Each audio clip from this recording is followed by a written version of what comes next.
Bonjour à toutes et à tous, j'espère que vous allez bien. C'est avec plaisir que je vous retrouve aujourd'hui pour cette nouvelle vidéo pour le classement complet de la Ligue 1 pour un bilan pour la rentrée, c'est-à-dire fin août, début septembre pour ce classement de la Ligue 1.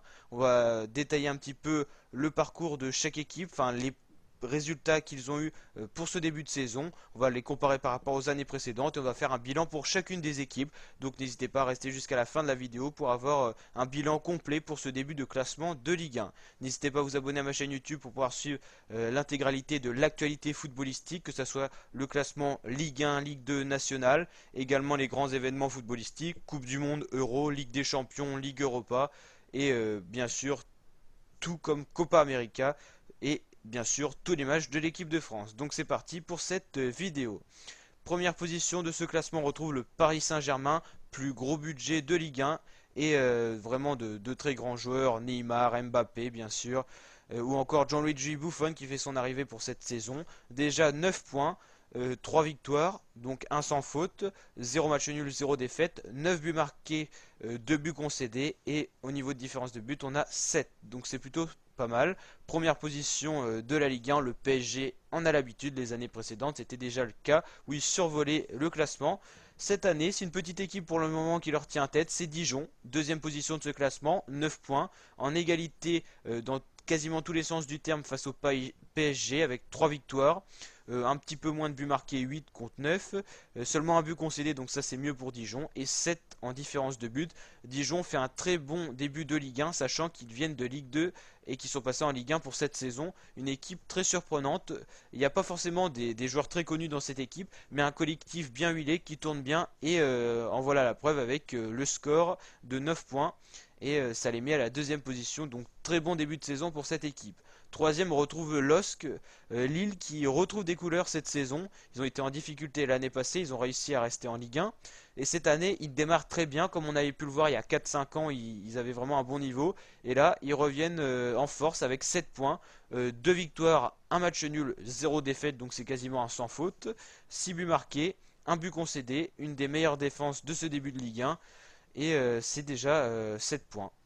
Quatrième Lyon qui a eu un début de saison assez inégal avec 2 victoires mais une défaite, 6 points. Quatrième, ça reste correct pour Lyon qui est capable de faire quand même bien mieux. Cinquième Nîmes, bonne surprise de ce début de saison de Ligue 1, une petite équipe qui arrive à être dans le top 5, 6 points, c'est vraiment un bon résultat pour cette équipe. Sixième Reims qui avait survolé l'année passée la Ligue 2 pour passer en Ligue 1. Ils ont vraiment bien débuté ce début de Ligue 1, malgré que là ils ont quand même eu une défaite 3-0 face à Dijon il me semble. Ça reste un petit peu moins bien, mais 6 points ça reste très correct pour cette équipe qui vient de Ligue 2. Septième Toulouse, Toulouse en grande difficulté en Ligue 1 l'année précédente, ils ont failli être relégués. Cette année ils retrouvent vraiment des couleurs, vraiment ils ont une nouvelle ampleur dans la Ligue 1, ils pèsent plus, 6 points et on en voit vraiment tout les qualités cette saison, notamment du mercato. 2 victoires, un match nul, 3 buts marqués, 5 buts concédés, une différence de but de -2, ça c'est moins bien, mais quand même 6 points. Huitième Saint-Étienne, Saint-Étienne habitué au top 10. Ils étaient un petit peu plus en difficulté la saison dernière. On connaît que c'est une équipe qui a de grosses qualités, un gros potentiel, donc là 5 points, ils peuvent encore faire mieux. Neuvième, l'OM. Alors l'OM, soit ils sont en difficulté, soit ils sont dans le top 5. Cette année, ils sont plutôt en difficulté dans ce début de saison. C'est un partout, une victoire, un match nul, une défaite, 4 points. Ils ont quand même été finalistes de la Ligue Europa l'année précédente. Ils étaient plutôt bons l'année précédente en Ligue 1. Ils ont quand même connu des difficultés à certains moments, mais ils ont quand même su tenir un top 5. Donc l'OM en difficulté sans ce début de saison.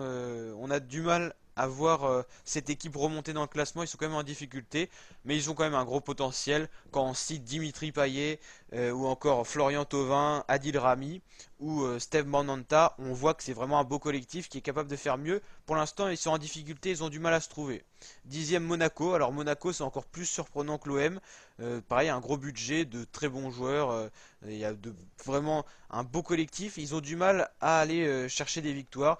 Une victoire, un match nul, une défaite, 4 points. C'est pas terrible pour Monaco qui était habitué à la deuxième ou troisième place l'an passé.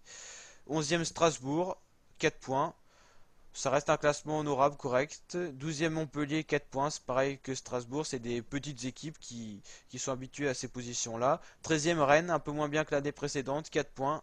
Il pourrait quand même aller un petit peu au-dessus, Rennes, et faire un top 10. 14e Amiens, avec une victoire, 0 match nul, 2 défaites, 3 points. 15e Bordeaux en difficulté cette saison. Ils étaient aussi un petit peu en difficulté l'an passé, 3 points. Une victoire, 2 défaites. Alors est-ce que Thierry Henry va devenir entraîneur de cette équipe?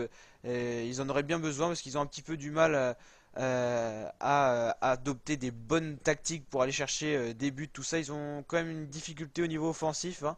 3 buts, c'est pas ouf, hein, pour une équipe avec quand même de grands joueurs.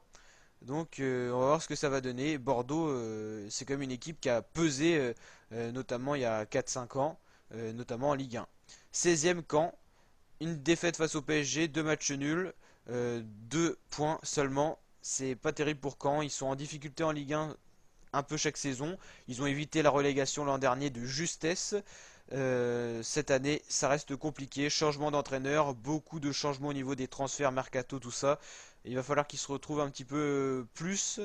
Mais difficulté cette année, hein, Caen. 17e Nantes, 1 point, ça reste juste. Ils étaient un petit peu au-dessus l'année dernière.